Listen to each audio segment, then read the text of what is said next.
talking about, well, first off, we were happy that we had Randy on. We were talking about, we were proud of another guest that was going to be on that had to back out because it just too many of the emotional baggage came back up preparing to talk about it, and that person felt that they were not ready to do it. And we were acknowledging that we realized when we're asking somebody to tell their story, whether they're going to be on camera or whether they're going to write a statement for us to read and discuss without their name or picture or anything like that being on, either way, they're still going to be redragging up these old emotions and picking at that scar, if you will, and it can be tough. So I'm just happy that anybody's even considered doing it to try to help people and help themselves.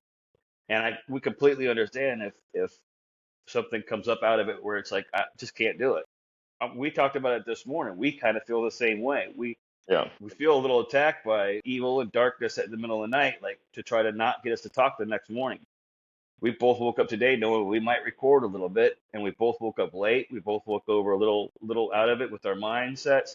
It'd be easy to say we're not going to do it. And this is again not a knock on people saying they couldn't do the one interview because they're talking about really serious stuff. They're going through their serious trauma. We're just trying to keep this thing on track and keep moving, and we're still having struggles doing it every time because we're still having those negative emotions and thoughts, and like it's not really worth it. You don't really have anything good to talk about today. You don't feel good. You had a bad dream last night. You remembered some of the trauma that you've had before because we're talking to people about trauma, and so it kind of keeps recircling in our lives. And sometimes we put it aside for a little bit, and then when we go back to lift it up, it's grown more and more. Hmm. And then I think that's a pretty good sum up of what the things we were talking about before you hit the record button. Yeah, yeah, and it definitely, like, now that I'm thinking about it again, it speaks to the idea that, like, you're always healing. So a lot of times, like, when I was going to therapy for a while, I was like, okay, I have this one thing I gotta fix. That's it. As soon as I fix this one thing, I'm good. But what happens is, as you heal, as you discuss the thing that happened, you start growing. And as you grow as an individual, the things that have happened to you in the past, your view of them, and we discussed it before, it kind of clicks or shifts just a little bit. And when that happens, because you've grown, it's like your whole world grows. All the things that happen to you, you can now see from a different view. You can start Right. giving other people more grace, and you're like, well, because we were just talking about it. It's funny that we worry so much about what people have done to us in the past. And a lot of the times, the people never knew, first off, that they did anything. Right. Right. Never knew. Um, and didn't think about it one bit Right. past the time of the incident because you never told them it hurt you. They didn't know it hurt you, and they didn't mean for it to hurt you if it did. And it's Very just, possible. Or, but there's also the ones that don't darn care. yeah, Yeah. yeah, That may that's have done true. it a little bit on purpose. It may have known a little bit. May have should have kind of put two and two together, but just said, I don't care. And that's the part that's really hard to like accept, I guess, with our egos and stuff. It comes in as like, well, you should have. I wouldn't want to do that to you, so why would you do that to me? But you got to like go a little. Can't make those comparisons though. I know. So I try to go like I think the next like shift in is like, am I assuming that the operating system that they work under and the morals attached to it, like the way they move through the world and the morals attached to it, are exactly like mine or even similar to mine? Am I assuming that they actually feel what's right and wrong the same way that I do? Right. Because I'm probably, first off, wrong in the way that I look at a lot of things because I'm probably biased towards myself, right? Well, I mean, I think we all are kind of just instinctively, natural survival kind of, if you really want to break it all the way down, we're going to have a little bit of that internal desire. And that's Yeah, what makes like heroism when people can overcome that to save a child from a burning building or something, running back in to grab something. yeah. It feels unnatural because you're not protecting yourself in that moment. There definitely is But like in that that's why moment. it's so exciting to see those stories where people can overcome that and do something good. Sorry, not to get distracted, but No, I didn't mean to get distracted there, but I think that's a huge clarification. Like in those moments, you aren't thinking like music doesn't click on in your head and it's like an 80s movie. Like the montage. it's more like this sucks, this sucks, this sucks. It's like don't no, well, don't I die. don't. I think I think I've been through a few moments where like if self-preservation kicked in, I would have not done anything. And it's been in all kinds of different arenas. But I feel like when I feel like it's happened in my life and something happened to me where I came really close to hurting somebody, killing somebody, or being hurt or being killed, or seeing somebody about to be really hurt or really killed, and making an effort to do something to stop it, I don't feel like I thought anything. Yeah. And that's always been the hope that if something happens, training will kick in and you'll just respond and do what you're supposed to do. Now, we're police officers, and I was in the military, so obviously we have more training. We decided to go down that path, so we start having more responsibilities. We start getting viewed at a little bit differently, and that's all a wash from what we were trying to say originally. I'm talking about Joe Schmo, normal person's neighbor's house catches on fire, and he decides to run in and help somebody get out. Hmm. And those things happen too. Yeah. And they didn't have training. They Right. hadn't mentally prepared themselves like I could be faced with a situation I had to take somebody's life or having my life threatened. They didn't have any mental preparation before that, but Yeah. yet they can still go down that road without even thinking about it. So, I mean, I'm not trying to take away from anything from us first responders either. I'm just trying to make sure we realize that we're not only talking about people that had training, Well, and what it's I the same mean, thing about trauma and trauma recovery.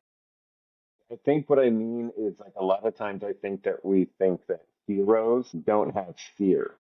Yeah, Like it's the absence of fear, which is not the case. What I was meaning to say is like instead of the absence of fear, it's doing it anyways. yeah. Because in my situation, I'm like, I won't be able to live myself if I don't. There's like self-preservation, but then you have to sit knowing that someone else could have been helped. And the other one is like helping the other person knowing that you could get hurt. But you know what I mean? Like I wonder if that's not a form of self-preservation too. Like I it know if I is. don't help, not going to be able to live with myself for the rest of my life. The guilt will overtake. I wonder if that's also sort of a form of self I can't- No, self-preservation, yeah. And I bet it is because there's times where like I'll look at stuff and maybe I've even looked at my wife Kate and been like, how could you not? You know what I mean? Like when you Yeah. talk about like and again, you don't know until you're in the situation exactly how you'd respond.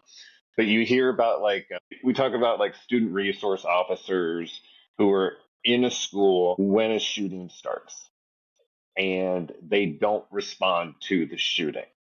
Oh yeah, They that was on the news somewhere before I saw something. So I'm sure it's happened before, just not one time or another, but several times probably. and the first thing I look at is, hey, I'm like, how do you live with yourself? Yeah. Well, okay. So I would say first off, hopefully somebody could recognize that before they put themselves in that position to begin with. Yeah, Somehow, some way in a training scenario, you saw that you're locked up and you would take yourself out of that game to begin with. But if you don't, and maybe this is where all the variables come into play that there's something that we don't know about yet. yeah, The ball of perspectives or the ball of variables, whatever you want to say. You just talked about, seeing the other side of a perspective. Your focus shifts just a little bit to gain a different perspective as you go around and around this big circle. Well, it's more than just a two-dimensional circle. It's a whole three-dimensional ball of perspectives. And so what was going on with that gentleman's mind when he froze up? Did it? I mean, did it like really affect him? yeah. And you Survivors never go through know. a thing. We were like, my mom, I just went to like 150 places all of a sudden. What kind of day did he have that day? Is he on medicine that it affected him somehow? I mean, I don't know. I know I'm grasping at straws here. I'm not trying to make excuses. I'm just trying to say we don't know everything. So and it's not our place to judge. Yeah. We can say what we would do in that situation, and we can say that's very unfortunate what they did. And hindsight's 2020. Absolutely. You know what I mean? You can dissect it afterwards because you know the results, you know how it's like kind of ended up, like you're saying, did the person even know the extent of what was going on? Were they fully aware? What Did the stress of the trauma as it's unfolding actually physically paralyze him? right. That adrenaline jump comes out for flight or fight, and we try to train ourselves to make sure you keep fighting. And Hmm. maybe he has, but maybe in that moment it shut him down somehow, and he just got paralyzed, and he was like, "I can't move." Yeah. That would But be in a that sucky. happened. It would feel like a sucky place because, like you said, and I would feel the same way too. Like, how could you live with yourself if you Yeah. let that happen?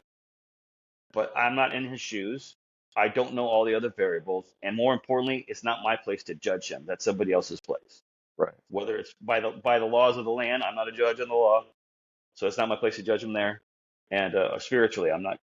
If you believe in, you know, the ultimate judge, I'm not that judge either. So in my place, I can just respond how I feel about something, but I don't know everything, so I can't point fingers at, what an asshole he is for that. Is what I'm trying to say. I guess it's not my place to say Yeah. that. And what I should do is like rewind because I think like we're talking about that specific like event. We need to keep it more general. So let's back it up to the idea like, a lot of people think that bravery is the absence of fear when it's really not. It's doing it anyways. You know what I mean? And one of the last episodes, we talked about how people can be resilient and, oh, or I can't have PTSD because I wasn't a first responder or anything like Right. that. It's like that's not the case. It's in the moment. Resilience is in the moment when like the devil on your shoulder is saying, you know what, you should quit. This isn't even worth it. You're not even a person worthy of help or something like that. You just say, no, I'm doing it Right. anyways. You know what I mean? I've got a Exactly. shot. I'm just going to jump. Screw it. Well, The it's fun worst thing that can happen is it doesn't work. The only way it absolutely doesn't work, if you stop. is if I don't do it. Yeah. So that's all it comes down to, I think, and a lot of times in like first responders and like, and trust me, there's a lot of first responders who don't respond, the way that you would think, quote Right. unquote, a first responder would. So it's like every individual is different regardless of a job title. It's just in that moment when you feel the fear and you're like, if I avoid this situation, I live. If I go, I possibly die. But if I don't handle this situation, I know that the guilt or first off the situation won't resolve itself and second off I'm just going to feel terrible and then the post looking back at it hindsight 2020 in my opinion I'll always be like oh, I should have done it but again this is a Yeah. huge topic it's not as simple as like Right. And because every day could be any single day, you could have enough variables in your life, personal life, real life, wealth, health, whatever, and it could absolutely affect how you respond, even just a slight degree, one way or another. yeah I And agree and it's just not one side or the other. There is so many different little degrees in between yeah where you get more into the quote unquote gray area before it goes into the wrong area, or into the gray area before it gets into the correct response area that you expect for yourself. yeah So and then it comes back down to like don't be so hard on yourself. But I think it's interesting that we're talking about this right now. When just a minute ago you mentioned the '80s movies montage, yeah because I had a thought about this too that I was wanting to share about '80s movie montages, which is so ironic because I mean this is how things work sometimes. I have a thought, you have a thought, we start talking about it, and realize we were both having some of the similar thoughts, just a little bit different ways, and we just get to push it all together. All those '80s montages have done was train us that the work is going to be easy. Like in Rocky movies, he's got to yeah get back into shape so he can fight the next Rocky movie. We see the workout montage where it's showing all the hard work, but that's only 5 minutes long in the movie. yeah But that 5 minutes is the hardest part of getting back into shape physically for a fight. Same thing with your mental struggles. Same things with your trauma struggles. Whatever it is, every movie has a moment where the hero gets the act together and is going to right the ship and start doing make up for all their mistakes and make up for other people's mistakes and make the movie a happy ending for the most part, unless you like George R. R. Martin. He doesn't make happy endings, yeah but in those moments of self awareness and overcoming your troubles is always like a really short little part of the movie, and that's the hardest part in real life. So we're kind of training ourselves for failure, thinking it's going to be that easy, subconsciously even, just because you watch movies. When in um, reality, you have to watch real life people go through real life struggles and see how hard that work really is to get the better appreciation of it. And you can get it from friends that have had trauma events, first responders or not, kids, adults, everybody. You can see yeah somebody else's worst day and know how you've helped them some, and you've seen them become an inspiration. Just saw another great one about inspiration. Woman in a wheelchair goes to the gym, and as a guy in the gym goes, that's the greatest inspiration I can see because She came in with extra fears, without knowledge, just a desire to try to get in better shape. Right. And she came in and she did it. This guy over here is in the gym every single day. He's slurping his juice. He knows all it was for him. That's not as inspirational as it is this person who's overcoming all those fears, Yeah. doesn't have the knowledge, is trying to learn as they go, is not going to let the doubters say, you don't belong here. Like, why would you feel you have the right to do that anyway? But some people, like, learn to play the guitar and somebody walks by and you're like, oh man, you're no good at that. Well, I'm not going to be any good at it unless I keep practicing. Yeah. You're not going to get any better at lifting the weights unless you get in there and lifting the weights and don't listen to those self doubts and stuff, because most people aren't having them for you. In fact, you can be even a greater inspiration to somebody. And that guy said I had to go walk up to her, and then she was the greatest inspiration I'd seen in the gym. And man, I love those kind of stories. It's awesome. Yeah. We all need Yeah. to be doing that more. If you're the type of person that could tell somebody they're stupid for liking something, like this podcast, I have gotten one negative comment from somebody saying it was stupid, and my response was fine. It's not for you. There's nothing wrong with that. But I mean, how twisted is it in this argument or in this moment that person was having that they could say, "Well, that's stupid. You shouldn't do Mhm. it," and just plant that seed of doubt in my mind. Like, would that make you happy if I said you're right and just give up on it? I Right. mean, that wouldn't be the right answer for me either, because what we say all along, it feels good to talk about it, so we help ourselves first, and Yeah. then we get positive feedback, and we know it helps some other people, and that's all we said. If it helps one, well, it has helped at least one, and hopefully we can do more. Every episode, we can help just one person, then we can keep winning at this. I don't know. Why would you tell somebody that they're stupid if they're just trying to do something good? Yeah. What if there's literally someone around the corner who needs your help and you go, you know what? I'm not going to go around this corner because every other corner I've gone around, there's been nobody. You Yeah. know, there's also like I've heard before when it comes to Christianity. Sometimes people are like, why does a Christian always have to be telling me they're a Christian and like Jesus is the way? Yeah. And you may have mentioned it at some point. It's like, how much do you have to hate someone to not tell them Right. how to get out of the situation they're in based on how you got out of the situation you're in? You Right. know what I mean? Like, how selfish is that? Like, and truly, if I'm on like a mission or something like that from some sort of higher power, somehow I got out of a situation that I know I wouldn't have got out without a like, what's that higher power want me to do? Shut up and just run around acting like I did it on my own or acting like I did it on my own? Right. That would be wrong. You know what I mean? Like, that would be living. I don't know, that would be claiming something that's not yours. You know? Yeah. If you say you did it all on your own without any help, I mean, I haven't done anything without help of God and Jesus in my life. I mean, I read the Bible front to back when I was like 13 years old. Yeah.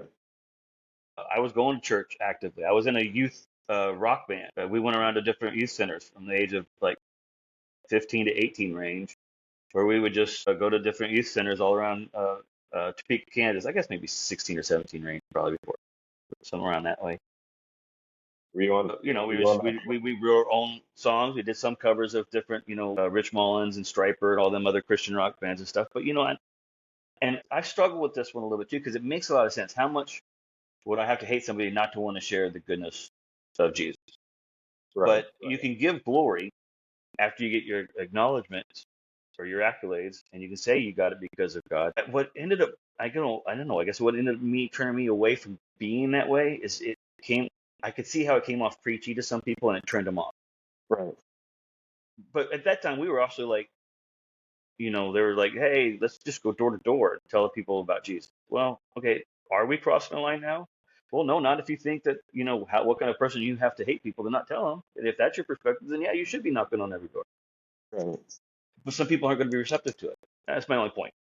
Some people aren't going to be receptive to that level of teachings. So sometimes you have to just, I don't know, just live by the example. I don't have to be preachy. I can just live by the example. I always try to. I've always prayed. I don't go to organized religion because I think there's too much hypocrisy in it. But I don't want to blame anybody else who does, because if you're getting something out of it, then go get it. If I go somewhere and I get more negativity out of it, then I don't want to stop going. I don't want to do that. So I can put myself in a different place and still get the positivity out of the message. I can open the Bible myself and look at the verses. I can pray to God, and I don't know. in the middle of a fight. I hate the like, well, you say you're Christian. How could you talk like that? That's just such a, I don't know. It's such a stupid cop out kind of like excuse in a fight. I don't get that. I'm just trying to be good. I'm trying to help people. Yeah. I try to be the best version of me every day that I can. I try to be better than I've been before.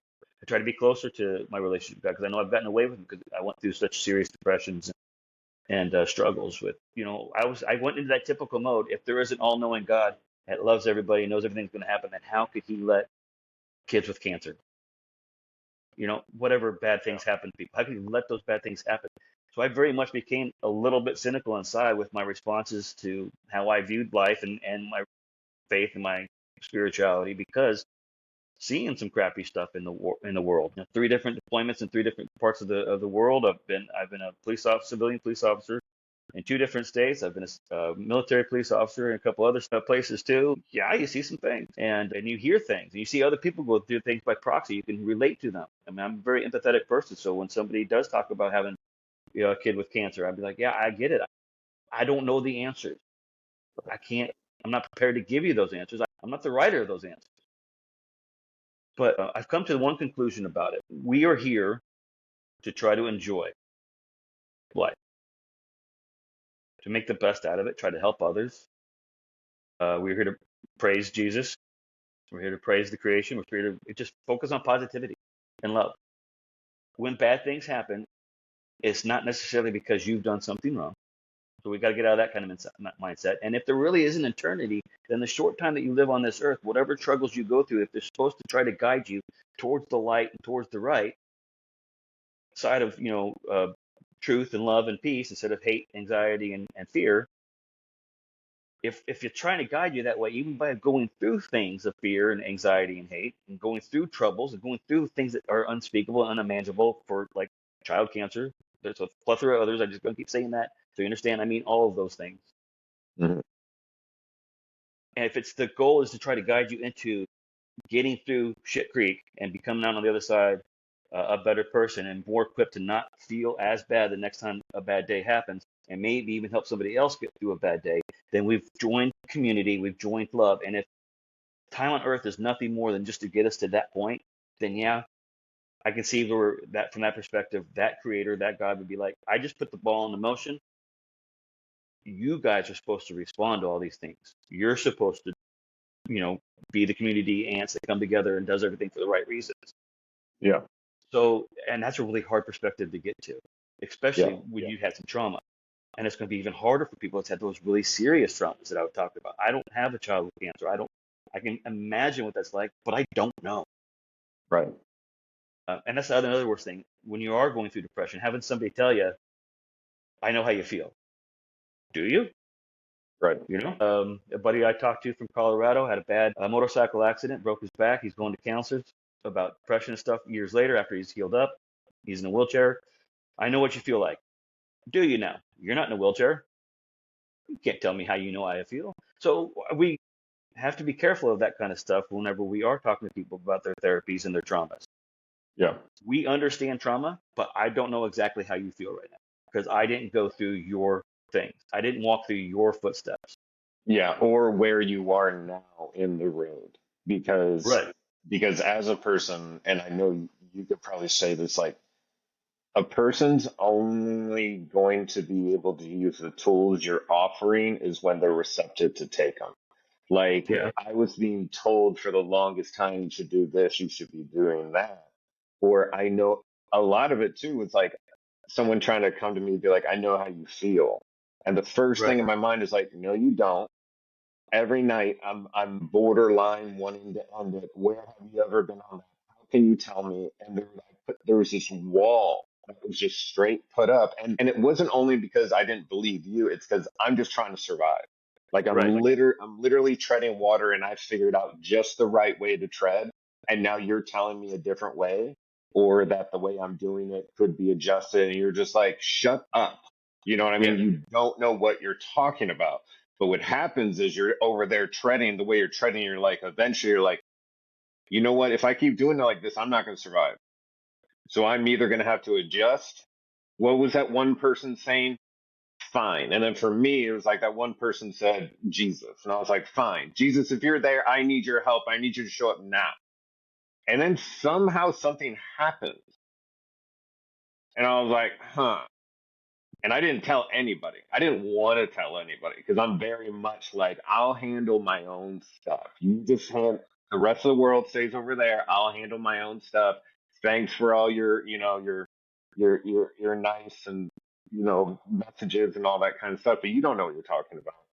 But then something happens, like this person tells you, like a doctor's like, hey, we'll say your therapist. Your therapist is like, I believe that you would benefit from meditation.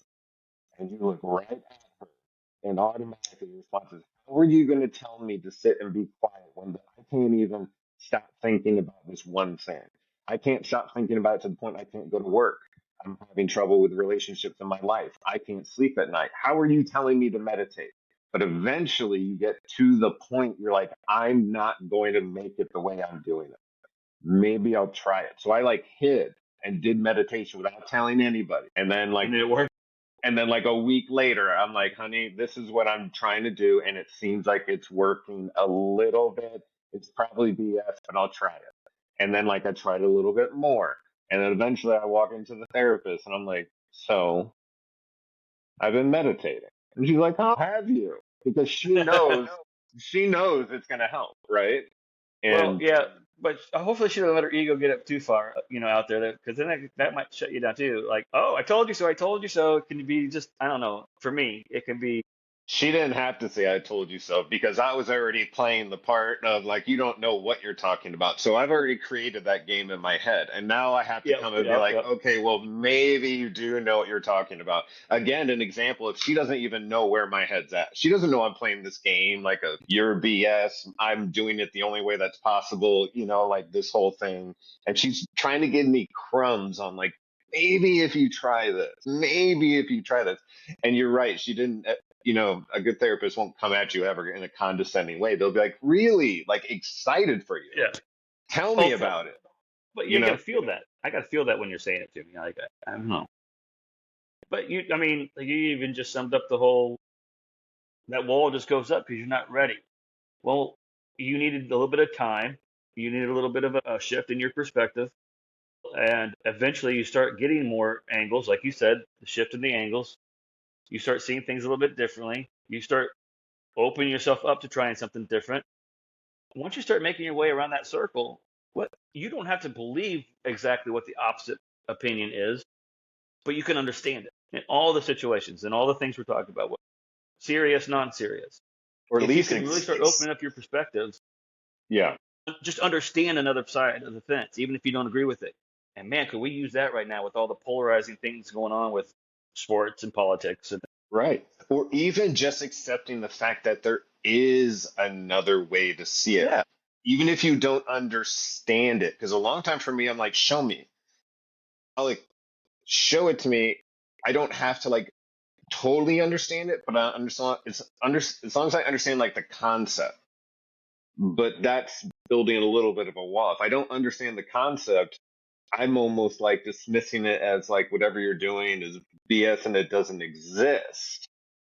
Do you get what I'm trying to say? Like yeah. just in a basic way. That was probably way too No, no, much.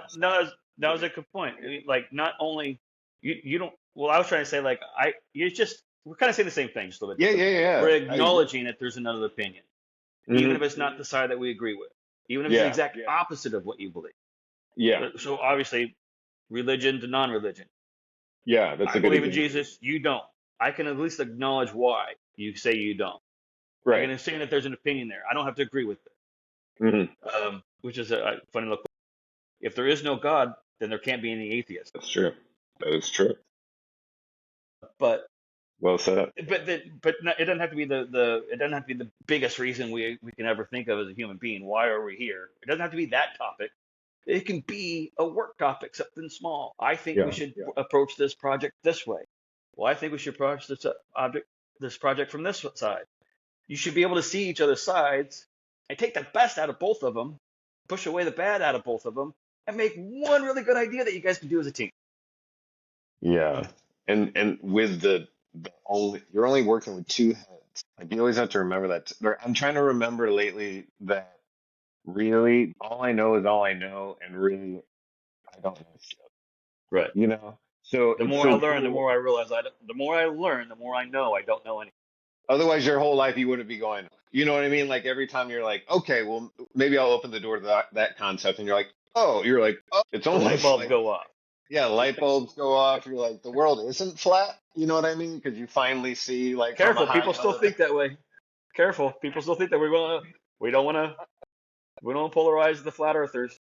I'm just saying, like, there's a funny scene in what's the movie? It's Jack Black. It's Year One, Yeah. and they're like Neanderthals, and they get to the top of a mountain where they were convinced the world ended, and then they look over and it's like a huge landscape, and he's like, "Look, the world doesn't end." You know, and like their minds are blown. You know, it's something that simple, like, oh shoot, you know, And we're there doing the are same other thing planets. with You know, universal studies right now. I can't even remember the math of it, how much we know exists and how much it can project even more of that. And it can actually literally be an infinite amount of light years in different yeah, directions, which is just mind boggling. yeah, Because, yeah, it was look up the little blue sphere or something like that. And it was a picture of Earth from Apollo or something, where it's just Earth is a little blue speck. And it's like, put it into perspective. Every problem you've ever had, every problem you've ever heard about, every problem you've ever experienced or see somebody else experience or you read about or you heard about or you've imagined, all the life, all the death, all the living, all the hate, all the love, all the hate, all the fears and anxieties, all the hopes and the joys are all in that little bitty blue speck compared to all the rest of this universe. Put yourself into perspective. It's okay. I like it. Take a breath. Control what you can control. Who knows what is out there? Who know? I've got a lot of theories, but one of these days we should talk about all the different weird theories I've thought of about, I don't know, whatever perspective you want to put it from us being on Earth or the creators of the heavens and the earth upstairs talking about us and how we live our lives and how like it's like a sitcom kind of mentality Yeah, where there's like, I'm gonna fuck with this guy. Look at this. Bam, I'm gonna do something funny and whatever. See how he responds or something or what does happen after death and try to spin it into different funny ways and how maybe there is reincarnation, you become an animal, there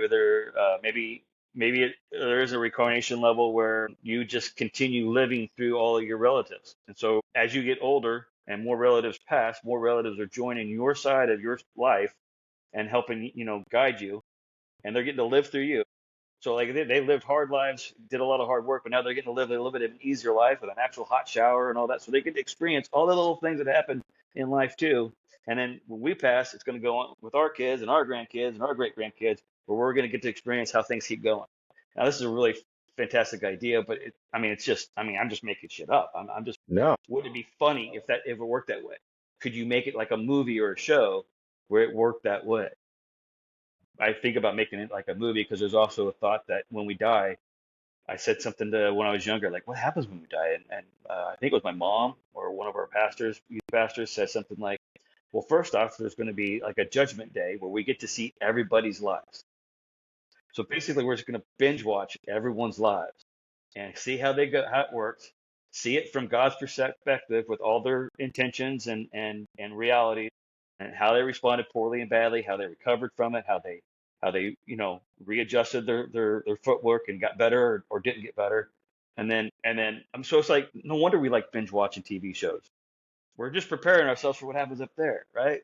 Now I don't know if that's real either too. That still means making stuff up, but man, that's a fantastic concept because I don't want anybody to see all the things that I've done in my life. yeah, That would be crazy. So then there's also like, yeah, well, with your grandparents living and watching through you, it can kind of change your perspective on what you want to do too. yeah, But I just think they're fantastic concepts. Like it would be entertaining to make them into like movies or something like that, just to yeah, expand perspectives and thoughts. They don't have to be the right ones. I'm making things up. I have no foundation to believe any of these things that I'm saying. yeah, I don't remember reading this in the Bible. I might be partially right on some of it. I might be partially wrong on some of it. I just think it'd be fun to address it and put it into like a movie and make it something entertaining and also kind of enlightening and also kind of sharing knowledge and stuff too. yeah, yeah. I've got I so many think more too. I think my dad would think this is funny, but he passed away last March, and that's quite a process. When you lose your your dad, and Your first superhero. your superhero. But the concept then of like where he is, what I Yeah. mean? Like we work a lot of times with our relationship with faith and spirituality, but when the rubber hits the road, that's when it like really matters. You know what I mean? So you're actually applying the concepts to real life and all that kind of stuff. And so based on my experience when I was in the darkness and I, called out, Jesus, please forgive me. I had actually told my dad prior to him passing that if he ever gets into a dark place, to do that. I was very kind of serious about it. I was like, I don't know if this matters, but Yeah. this is what happened. And you start thinking, all right, where is he? And so when he's in heaven, and then it's like, well, from heaven, can I? First, it's like, can I see you? Can I touch you? Can I talk to you? Can I talk to you, Dad? Where are you? Can I talk to you? And then once you establish that you can talk to him, it's like, oh, I wish I could see you, but I bet you can see me. And then it's like, shit, he can see me. Yeah. And that's where the funny part of the comedy would be.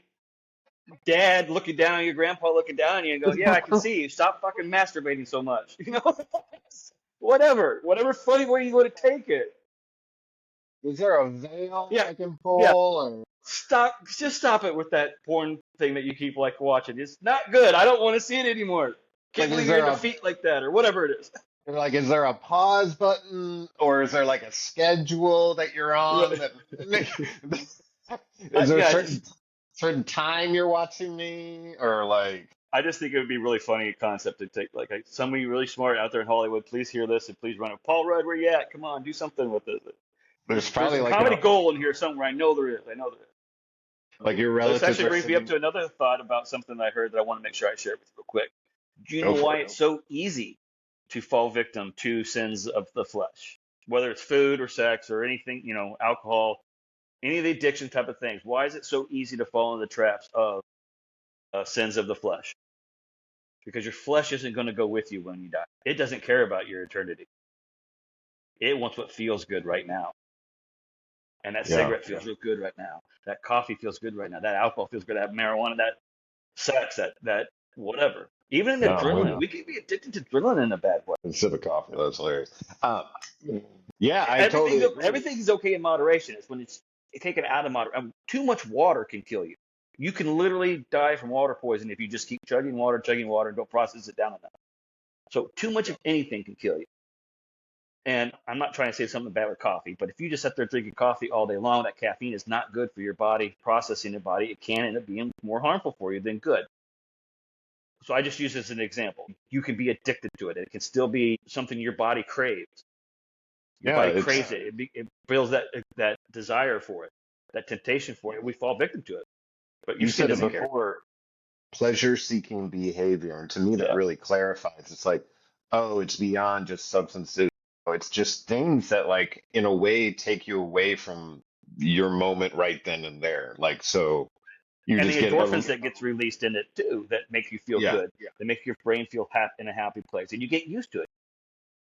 That's why alcoholism can be kind of bad. You can get used to it, and you get stuck on it, and you can never. You have a really hard time getting out of it. I remember one of the last things my dad said before he went in to get his surgery. I got two good ones. One good one, one bad one. The bad one was like, we're going to the hospital tomorrow. He goes, well, I'm not going to go to bed without a drink. It's like he gotten to that point, and that's when I was like, man, I don't want to be that. I don't want mm, to get ready to go to a hospital for brain surgery and be like, no, I still want to have my drinks before I go to bed. And I've gotten really far into that rut, and I'm still having a hard time fully getting out of it. But one day at a time, I'm getting better, and I'm going to keep working that way. I've already stopped smoking. I stopped smoking a few months ago. That's been long overdue. good job, Um, good job. so we're just keep moving in the right direction. But the good thing that he said before he went to surgery was, I don't know why you're here with me. You should be out on that boat with that beautiful wife of yours. And I was like, oh, Dad, no, I got to be here for you, all that stuff. But then after surgery, it was never really the same. He never really came out of it. I think the mass was too big and all that. But I remember one of our mutual friends that sends daily texts about inspiration was sending me a lot of inspirational texts during that time as well and said, just pray with them or pray for them. And I thought, yeah, I mean, he was never religious, but it's worth a shot. And so would I would pray with him near the end there, and I remember the only kind of moments of clarity he had during all last time was like, I swear he called out to his brother and his sister who went before him. And I remember him saying he doesn't want to die and was holding his hand, trying to be there. And I read something very profound. In those moments when life does end, if you're there, it's okay to just take a pause. This is a major life event that we don't really know exactly what happens or what we go through until we go through it and it happens. You have a lot better idea than I do, but just be present for it. And if you are, you can almost feel their spirit in the room after it's left the body and moves on. And again, I'm not the judge of it. That's another concept that I've thought about after we pass. What if we get to at Judgment Day stand there, and that's our last chance to believe in Jesus? What if that's and it works, and you're still like if you've got good intentions and good hearts. I mean, He's the judge. We don't know. There might be another chance you get to. There might be a whole other plane of existence that we move to. As infinite as the universe is, there could be a whole other planet way outside of our reach right now that's just ready Yeah, for your second life there. Okay, well now you know what you do the first time. What are you gonna do this time? And that yeah, may be a whole completely different experience, but that would also be a whole other completely cool like sitcom or show to have yeah. conceptually. Man, I am rambling. No, I it's didn't even all have any great. tequila. It's I just usually talk with tequila. well, this is usually we're in the car talking about this, and it's easy to talk about this stuff, especially like when you're driving. We're in the Yeah, car and like kind of you just keep talking. I mean, and it just we're kind of gets driving around. bigger We're and just bigger. running some radar. We're running some plates. We're just looking at things that we drive by to look at things. And yeah, we're just bullshitting. But when you do that, you're kind of like, and you're receptive to it. You're like, oh yeah, I see where that is, and like if that's true, maybe this is different and all that kind of stuff. Because I think a lot of times we figure like at some point, I wonder when it happens, where you're like, I got this down. I got this whole life thing down. You know what I mean? You never do. You never No, do. You know what I mean? Because you keep looking back at yourself 5 years, like 5 years later, you look back, you're like, I didn't have my stuff together at all. And then you're like, well, now I got my stuff together. but that's good. We talked about that earlier too. You should always keep growing. Always keep growing. Absolutely. Yeah. And yeah. What's funny is, and you'll find this as you like grow, is that when you start talking about things and when you start like actually like applying things and things are actually working, we'll say meditation, and you start talking about stuff with like your friends and you're like, this has really been working, like it even helps my alcoholism because, it gets me in the right state of mind. It gets me kind of calm. It gets me inside my body and blah, blah, blah, blah, blah. And this is blah, blah, blah. And your excitement, the way that you're shining bright, if you're not careful, can cast light in places that can cast light in other people's lives that they're trying to keep dark. So it can accidentally, in a way, push people away from you, but it's only because you're on a journey of like getting better and like growth and this sort of stuff. And they just aren't ready And for it yet. and they're just not ready on their trip. You know what I mean? At some point, you decided to jump and go for it. Everyone has their own timing on when that happens. It doesn't matter that you jumped and you all of a sudden you're like, yeah, this is my journey. You should be doing it too. You should be doing it too. Why aren't you doing it? They're just not ready to start their journey just then, just like you weren't a day before you jumped. You know what I Yeah, mean? So it's like people are just kind of on their own journey. I'm rambling now too, but I that's think it's okay. like it's important to like just give yourself grace. Well, and I remember we said we both woke up this morning feeling like we didn't want to do this. We weren't even sure we were going to actually record something. It could be because we were going to say something that somebody was going to hear that they needed to hear, and some level of darkness didn't want us to share it. Some level Yeah, of misery and darkness and hate wants that person to stay in hate and misery and anxieties and fears. But because we're just talking and we're talking through not even wanting to talk, it might have given them some inspiration to seek a little bit more information, seek a little bit more knowledge, seek a little bit more light. yeah, Oh yeah, I had I had a really crazy dream last night. I'm trying to remember it. It was something. It was something to the effect about how positivity breeds more positivity and darkness brings more darkness. But it was such a weird visual part of the dream where it was like I was actually physically seeing it work in, I don't know, some sort of weird time and space. Like somebody must have put some mushrooms in my dinner last night or something because I was tripping. You know what's weird is like I have my dreams every night. They're always about death. You know, they're always like on a high intensity. I'm always failing in some capacity. I could always need some help that I'm not receiving in some capacity. You know, like all this kinds of stuff. I burn so much emotional energy on it and like physical energy that I wake up and I'm tired. Hmm. But an hour later, I can't remember exactly what the dream was. Yeah, I'm like, how fucked up is that? That I just dumped like what would be an entire day's worth of emotional energy during the evening. So I wake up tired and I'm like, you know what I mean? And then I can't remember what it was on. It's it and like it literally, if you do that enough like nights and years in a row, it almost feels like at night you're living an alternate life in like an alternate universe, yeah, and you like seriously consider the concept like, is that real? Am I like yeah, somehow dipping into another dimension? Like, is all this because I have gray brain? You know, if you don't have oxygen going to your brain, it goes from like a nice color to like a gray brain. I'm like, do you think oh, all that breaking or making all that gray brain like opened a door to another dimension? Like, I seriously have thought about this because it's just been years every night. You know, you just get wrecked, and then you wake up. I take my medicine, I got my coffee, you know, I'm just like in this numb state. I'm watching like a little bit of TV, which probably isn't the best thing to do right when I wake up. I probably should meditate right then and there and kind of yeah, separate night and evening. But it's so hard to do because you're like running from what happened in the evening, but nothing really happened, you know, and then you can't even remember it an hour later. yeah. But I do I know used I to go to the keep same. a notebook by my bed, so when I have like bad dreams or even good dreams, mostly bad dreams, or any kind of concepts, because good concepts can come out of some of the bad dreams too. That's So true. it's still in there. It's just Yeah. the hate part feels more powerful and it felt more overwhelming and it was more emotionally draining. But no, you're probably emotionally drainage comes a little bit because you're fighting those bad thoughts and you are trying to put some good out. Yeah, so it's a struggle that would definitely add up to that kind of You, emotional dump. But I would get up and I would write something about it down, and I ended up doing some poetries and stuff out of it. I haven't done it in a great many years. you know, I also wonder because every night my dream's like a battle. So I'm also wondering for the past couple years, like, why is it like I'm praying before I go to bed? I'm trying to hand over my life to God.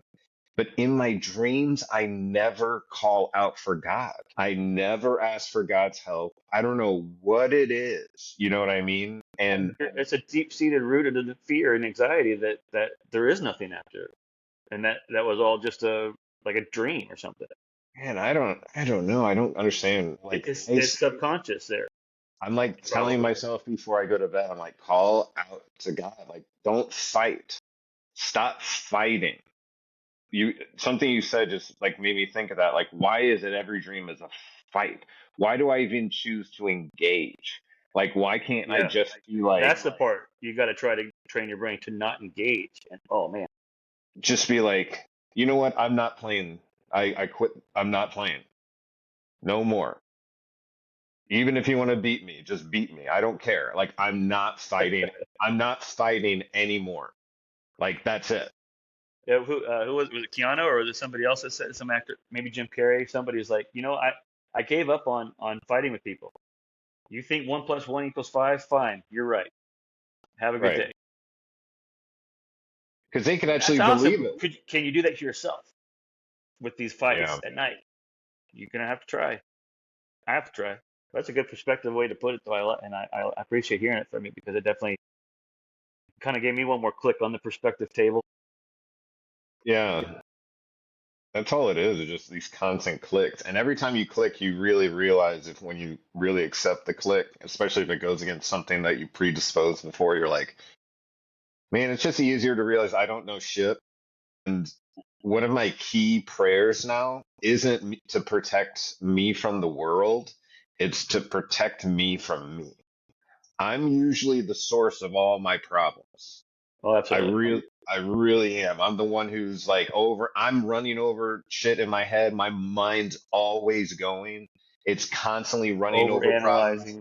which are causing real emotions and time, which is causing real energy to be spent.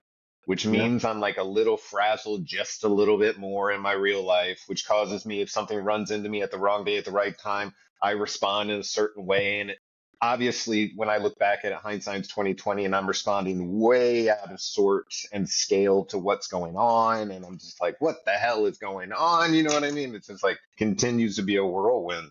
It's tough. Yeah. And then we come back to those really simple cliches that are so true and profound if you really let them reach you. Control what you can control. I Focus on know. positives. Focus on love. I know. Realize that that anxiety and that hate and that fear isn't doing you any favors. It's Yeah. wasting time, and time you only have a little bit of it. So focus all that time on positive. So here's a question like, is it, I've been thinking about this, like, when's enough enough? Okay. And the reason I think that is 'cause I think sometimes, like, maybe or I think people in general delay their happiness until they reach a point where they think either they deserve or they kind of predispose, there's an automatic, like click where once I get to this level, I'll finally feel the way that I want to feel and that sort of thing. You think And that's social pressures? it, Well, I think about don't it. know. What's the work plan? You work till you're 65, and you go retire, and then you can go anywhere in the world that you want to go, and you because you're retired, right? Right. So we've already kind of are set up for failure in that regards. You've been taught your whole life, go to, get an education or get a trade school or go to a university, get an adult job, work until you're 60 or 65, save up money for retirement, and then you can retire, and then you can go to Hawaii for a week, and then you can go see Europe. We really need to put those weekends, those weeks, and those trips more in that 30 years of working so we can enjoy your time while you can. I mean, wouldn't it be great to win the lottery at 25 and know everything you know now and go back and you could just enjoy and you could share money to help other people's lives better. You can invest it properly, all the kind. I mean, it'd be perfect. Hindsight's 2020. Not gonna be able to do that. Right. Right. So right now, start focus on positives. Right now, start giving yourself some enjoyments and some freedoms and take care of your mental health and your physical health and your spiritual health and your relationship health with your soulmates. And by the way, a soulmate is somebody who you can feel completely stripped down emotionally in front of, somebody who you can be yourself in front of, and it's a judgment free zone. And it's great in a relationship. I feel like I have it with my wife. We're there. But we have one. We're doing it right now, even though we're being recorded. I try not to think of that while we're talking because I'll shut up if I keep thinking about us being recorded while we're talking. But what do? We just bared it all down emotionally naked about these topics of trauma and resilience. And I'm not judging you, and you're not judging me. It's great. It's freeing. We're able to be that free, and that's why some people do like hearing the messages and do like hearing the podcast because they get to see two guys just be two guys like they are in the patrol car without a camera on them, being able to talk about whatever they want to talk about, real life stuff, real emotions, real trauma, real victories, all of those things, and be each other's buddy. And now we're Yeah. just trying to be that for anybody listening. Yeah, and I'm a huge proponent of therapy because you get to have this kind of talk, but it's a little bit easier because you're not easier, but initially it is easier to talk about deeper Because you don't know things them personally because and you you're don't not know being them personally. recorded them personally. Yeah. And you can actually, the way it usually happens is you walk in, they don't know you. And you realize that, all right, this person doesn't know me. So what I'm going to do is I'm going to be really careful about what I talk about. My only issue is this. So I'm just going to splice this little bit off of me once I trust them enough to do so. That's my only problem. And then you go in there and you start just talking about it. And then it's just kind of like you chit chatting, and then like, something happens on the weekend between your next therapy or 2 weeks or 3 weeks, whatever it is, and you kind of walk in the next therapy and you're like, so what had happened was, you kind of start just talking about like BS, and you're like, I just don't know if I handled that right. And the reason you realize it's a powerful thing to talk to that person is because they don't know the people you know. They can't talk about what you talk about with anybody else. So you can talk about your crazy with this person because then you start splicing off a little bit more. You're like, actually, I'm a lunatic. And then I do this. You know what I mean? Like I have 50 rubber ducks under my pillow every night and I name them all, and that's normal to them. And Like that's fine, you know. They just need to. And there's like, I'm so glad I get to talk to somebody about it. It really makes me Where did you hear happy. that analogy? Did that just come out, or have That you've heard just that came somewhere out. like that? That's my crazy right there. That's With my 50 rubber crazy. duckies, That's and you my name them all. crazy coming up. Well, okay, but it's exactly the same thing I'm saying with all the 180 channels that I'm going through about Yeah. everything. Those are my 50 rubber duckies that I'm naming every single one of them. So I like how you said it. It's we all have them. We all have our rubber duckies under the pillows.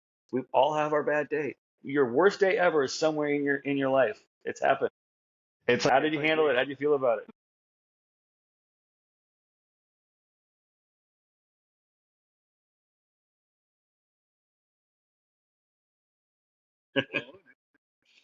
it? Caveman style? We going caveman style?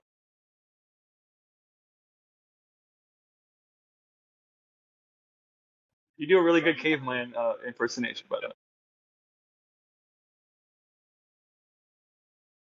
rock, move rock. And the other one goes, rock, move rock, roll, roll, roll. And then, you know, we're I like just have not that. I just have images of History of the World Part One where they did the caveman scene. That's what it is. It's that basic. Roll, roll, no pickup, roll, roll. And then, you know, like basic stuff. And we're just so dumb. You know what I mean? And we think we're so smart and we think we have like a grip on like what reality really is. Our reality is we wake up in the morning. A lot of us are so blessed that we wake up in a building, on a bed, with a pillow, with Yeah, warmth. And we're like, hot this is water. Hot water showers has just been a thing for like what, 50 years, and 60 we years? and we literally wake up going, my life is BS. I have nothing, and I've been there. I am 100% guilty of it. Waking up in a home with a roof over my head, with shelter, with food, with love in the house, with people who Yeah. care about me, and being in such another place in my head. I'm like, life sucks. I hate it. I don't want it. I don't want to play anymore. Why me? Like, leave me alone. I had a plan. You know what I mean? Just like think about all those spontaneous utterances. Like, I had a plan. It wasn't supposed to be like this. I'm a good person. All of these Okay. predispose that because you act in a certain way, you're entitled to a certain thing. Like, we've figured out what life is. We have no freaking idea.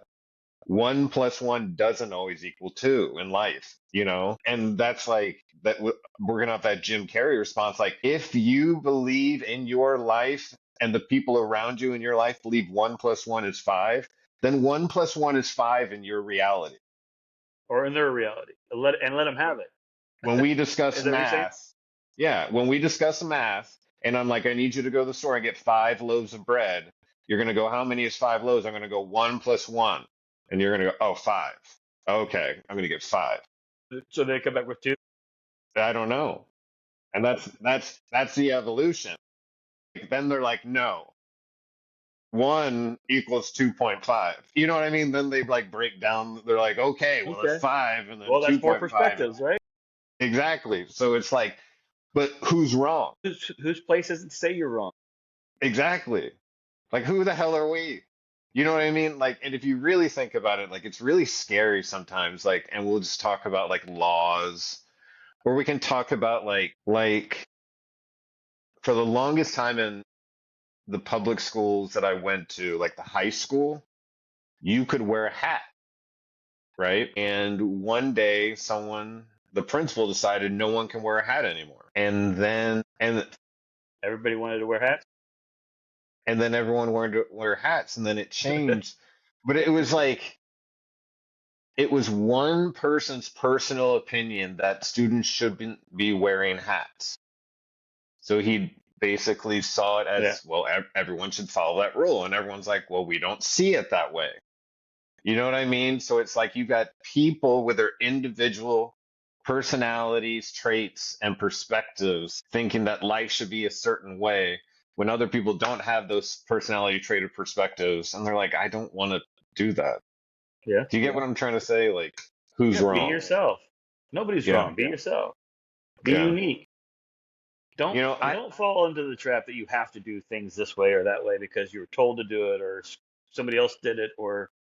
But that doesn't mean you can just be a doctor because you want to be a doctor. You do have to still go to training to be a doctor. So there's got to be some ways where that balances out. So yeah. Yeah. Yeah, you mentioned it there. It's like You don't want to the say power that we get.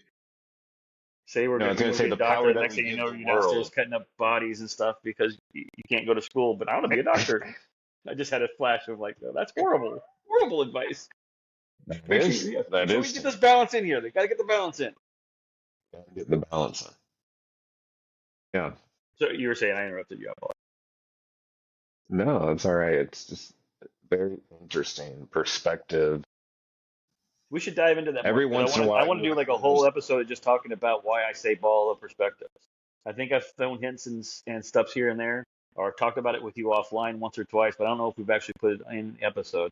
I don't think it would take too long, but I think we're getting near the end of this recording. Probably we should probably get ready for the doctor on Friday, Yes, yes. So and that then will maybe be after that when we do another follow up where we just talk, and maybe we can throw in the ball of perspectives on that one or globe yeah. of perspectives. I don't know how you would say it. Ball of truth, Low. globe of truth. We got to figure out a good word, a good catchphrase for it. Something that's catchy. Well, that's why it's a catchphrase. I mean, I totally agree. Well, let me just tie this up really quick. To everyone listening out there, thank you again. It's such a pleasure to hear that what we're talking about on here is making a difference and that you guys at least think that it's a little tiny bit funny and that we're talking about Shit Creek. And, check us out on Spotify and YouTube. Please like and subscribe. What that does is it increases the what would you say, Dennis? It the increases, algorithm yeah, in the it algorithm. increases the reach to other Yeah, people that maybe need to get this. it gets it to more people, and hopefully that gets it to the right people, the ones who need it right now, because they feel like they're alone. They're not. We felt the same way. I'm just a big dum dum. I need a little help, and if somebody had admitted they were a dum dum and been like, "Come with me," I first would have gone no. And then after a while, I would have watched and been like, well, maybe they got something. So hopefully we're doing the same for you. You can follow us on social media and Facebook, Instagram, SHT Creek Survivors. Again, check us out on YouTube and Spotify, S Creek Survivors. Like and subscribe. And you can follow me individually, Cameron.mckay.3 on Facebook and Instagram. You can send us your personal story or a story that you've heard about resilience to shitcreekpodcast@gmail.com, and we can share that story so that others can learn from it. You can check us out on the website, www.shitcreeksurvivors.com. And besides that, Dennis, as usual, it's been a pleasure, and I love you. As usual. Love you too, brother. Have See a you good one. soon. All All right. right.